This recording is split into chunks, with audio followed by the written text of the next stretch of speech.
సంవత్సరాల తరబడి ఎన్ని మందులు వాడినా మీ మోకాల నొప్పులు తగ్గట్లేదా? ప్రాణ పెయిన్ క్లినిక్ లో అత్యాధునిక చికిత్స. కాకినాడలో సంచలనంగా మారిన పెళ్లి పేరుతో మోసం ఎపిసోడ్ సినిమాకు మించిన ట్విస్ట్లతో ఇంట్రెస్టింగ్ గానే మారింది.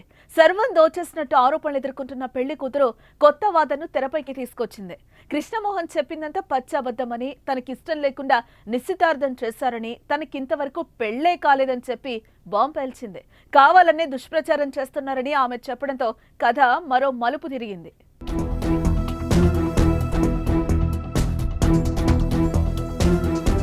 లేటు వయసులో పెళ్లికి సిద్ధమైన కాకినాడకు చెందిన కృష్ణమోహన్ ను 11 మంది మహిళా బ్యాచ్ మోసం చేస్తున్నట్టు ఆరోపణలు సంచలనంగా మారాయి. వారిపై పోలీసులకు ఫిర్యాదు చేయడంతో విషయం వెలుగులోకి వచ్చింది. శిరీష అనే మధ్యవర్తి నీరజ అనే అమ్మాయి ఉందని చూపించి అదే రోజు నిశ్చితార్థం చేశారని, తర్వాత తన వద్ద నీరజ, ఆమె కుటుంబ సభ్యులు విడతల వారీగా 6 లక్షల రూపాయలు నగలు కాజేశారని తెలిపారు. తర్వాత ఫోన్ స్విచ్ ఆఫ్ చేసి కనిపించకుండా పోయారని తెలిపారు. వాళ్ళు కంగారు పెట్టి అప్పుడప్పుడు ఎంగేజ్మెంట్ అంటే రాజమండ్రి బస్ స్టాండ్ ఎదురుంటే శుభమస్తులో ఈ పెళ్లి కూతురు వీళ్ళ మెంబర్లు అందరూ వచ్చారు. సీసీ ఫుటేజ్లు కూడా ఉన్నాయి. 25,000 రూపాయల చీరలు, వడ్డానాలు అన్నీ మొత్తం సమస్తం తీసుకున్నారు. మూడో రోజేమో ఈ అమ్మాయి నాకు ఫోన్ లేదంటే ఒప్పో ఫోన్ ఏలూరు బజాజ్ షోరూంలో కొన్నాం. 2 అన్నవరంలో పెళ్లి చేసుకుందాం అంటే రాజమండ్రిలో గోల్డ్ ఐటమ్ తీసుకుని వాళ్ళకి ఇచ్చాను. తర్వాత రోజు ఫోన్ పేలు, గూగుల్ పేలు అంటే ఇది మాకు ఫుడ్ కూడా లేదండి అంటే అన్నీ వాళ్ళ అన్నయ్య పేరు మీద వేయించుకుంది. అన్ని ఎవిడెన్స్లు ఉన్నాయి. నాకేమో నీరజ్ అని చెప్పిందండి. ఇన్స్టాగ్రామ్లో ప్రియాదేవి అని ఉందండి. వాళ్ళు ఒక అబ్బాయిని, ముస్లిం అబ్బాయిని చేసుకుంది, అతనితోనే ఉంటుంది. షేక్ బేగం అని అది ఒకటి వచ్చింది. రకరకాల ఐడీలు 3 టౌన్లో తీయించుకున్నాం మేము, ఫోన్ నెంబర్లు ఎట్టి. పక్క ప్లాన్ చేసి తనను మోసం చేశారని చెప్తున్నాడు. అమ్మాయి అందంగా ఉండడంతో డబ్బులు ఇచ్చేశాని, కానీ తర్వాత కథ అడ్డం తిరిగిందని చెప్తున్నాడు. తనతో వీడియో కాల్ కూడా యువతి మాట్లాడినట్టుగా చెప్పాడు. తన దగ్గర అన్ని ఆధారాలు ఉన్నాయని, వాటిని పోలీసులకు ఇచ్చినట్టుగా తెలిపాడు. వారంతా పెద్ద మోసగాళ్లని ఆరోపించాడు. రకరకాల అడ్రస్లు హైదరాబాద్ సైడ్, తెలంగాణ కూడా మోసాలు చేశారండి.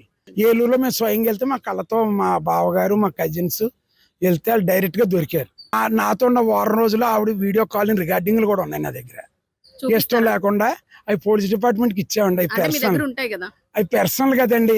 అవి రేపు కోర్టులో మాకు అయ్యే విట్నెస్లు. ఆ అమ్మాయి కాల్ మాట్లాడి నాకు జొమాటోలో బుక్ చేయమని, మా అమ్మ వస్తుంది డబ్బు ఇమ్మని అన్ని ఉన్నాయి ఎవిడెన్స్లు.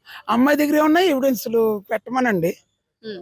మా కోర్టు లా తీరుస్తుంది. ఆల్రెడీ ఎఫ్ఐఆర్ ఫైల్ అయింది వాళ్ళ మీద. ఇదిలా ఉంటే తాము ఫేక్ కాదు, కృష్ణమోహన్ ఫేక్ అని పెళ్లి కూతురుగా నిశ్చితార్థం చేసుకున్న యువత ఆరోపిస్తుంది. తన పేరు నీరజ కాదని చిన్ని అని పేర్కొంది.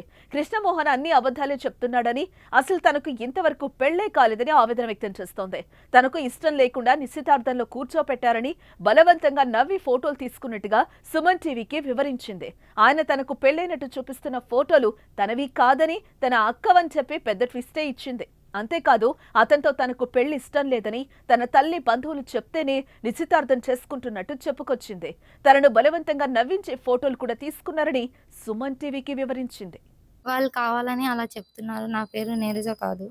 అసలు నాకు మ్యారేజ్ కూడా కాలేదు, ఎవరు లేరు కూడా.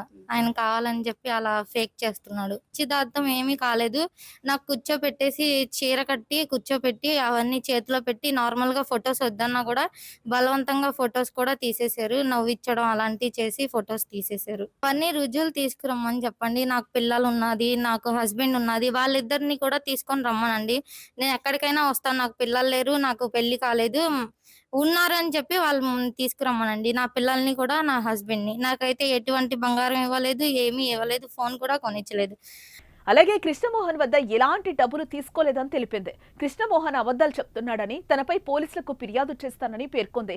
అంతా మధ్యవర్తి శిరీష్ వాళ్ళ బ్యాచే చేశారని, తమకు ఏ పాపం తెలియదని, సమాజంలో తలెత్తుకోకుండా చేశారని వాపోయింది. కాకినాడ వస్తే నీకు మాట్లాడేసి పంపించేస్తాను, ఒక్కదానివేరా అని చెప్పి చేస్తుంటే నేను రాను అని చెప్పానని చెప్పి మా పెద్దమ్మ గారేమో వార్నింగ్ ఇచ్చారు. వార్నింగ్ ఇవ్వడం వల్ల ఇదంతా కావాలని చెప్పి ఇది చేస్తున్నాడు. శిరీష అన్న ఆవిడ కూడా మొత్తం అందరూ తీసుకొచ్చి పక్కన ఇలా నుంచోబెట్టి చెయ్యి పట్టుకున్నారు. మా అక్క వాళ్ళు తిడుతున్నారు, మీకు ఇచ్చి చెయ్యి, మీ వయసు కూడా చాలా పెద్దది అని చెప్పి వార్నింగ్ కూడా ఇచ్చారు. కృష్ణమోహన్ పాత ఫోటో చూపి మోసం చేశారని యువతి తల్లి స్నేహితురాలు తెలిపింది. అడిగితే బరువు పెరిగారని చెప్పి హడావిడిగా వారే నిశ్చితార్థం చేశారని, తమకు ఎటువంటి సంబంధం లేదని తెలిపింది. తమ పరువు తీసిన కృష్ణమోహన్ పై పోలీసులకు ఫిర్యాదు చేస్తామని హెచ్చరించింది. మా మమ్మీ నంబరు వీళ్ళ దగ్గర నుంచి తీసుకున్నారు. పెళ్లి సంబంధం చూసారు కదా. మా మమ్మీ స్టేటస్లు పెట్టుకుంటుంటే అవన్నీ స్క్రీన్ షాట్లు తీశారు. కావాలంటే దానిపైన నేమ్ కూడా ఫీడ్ చేసుకుని ఉంది. స్క్రీన్ షాట్లు తీసి కావాలని ట్రోలింగ్లు పెడుతున్నాడు. నేను రాను అని చెప్పానని, పెళ్లి చేసుకోను అన్నానని. నేను స్టార్టింగ్ లోనే చెప్పేసి అప్పుడు బలవంతం చేస్తున్నారని కూర్చొని ఉన్నాను. ఇంటికి వెళ్ళంగానే నాకు వద్దు అని చెప్పేసాను. కావాలంటే వాళ్ళందరినీ కనుక్కోండి, ఎవరైతే ఉన్నారో వాళ్ళని.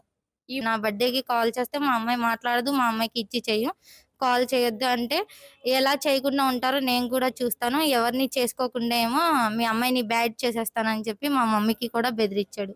ప్రస్తుతం ఈ విషయంపై పోలీసులు దర్యాప్తు చేస్తున్నారు. ఇరు వర్గాలను పిలిచి విచారిస్తున్నారు. మరి ఈ ఎపిసోడ్లో ఎలాంటి ముగింపు వస్తుందో చూడాలి.